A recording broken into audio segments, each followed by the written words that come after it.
জাতীয় নাগরিক কমিটিকে আপনারা এরকম বলতে পারেন যে তারা বৈষম্যবিরোধী ছাত্র আন্দোলনের থেকে একটা দায়িত্ব নিয়েছে যে আমাদের এই যে সিনিয়র সিটিজেন যারা আছে তাদেরকে একটা প্ল্যাটফর্মে নিয়ে আসার দায়িত্ব।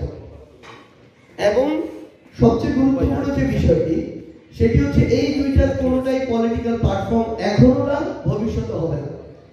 বৈষম্য বিরোধী ছাত্র আন্দোলন অ্যাজ অলওয়েজ ভবিষ্যতেও এটা একটা যেমন আমাদের ঐক্যের প্রতীক হিসেবে ছিল এই পুরো অভ্যুত্থানে, আগামীর বাংলাদেশেও সেভাবেই থাকবে।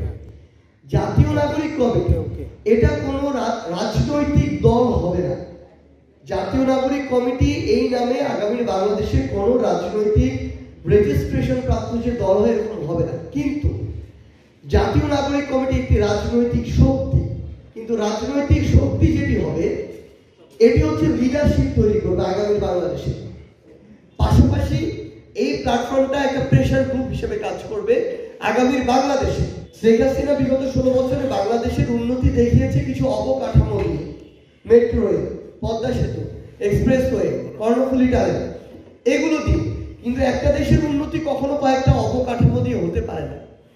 এইরকম কয়েকটা অবকাঠামো বানানোর জন্য একটা টার্মই যথেষ্ট একটা সরকার।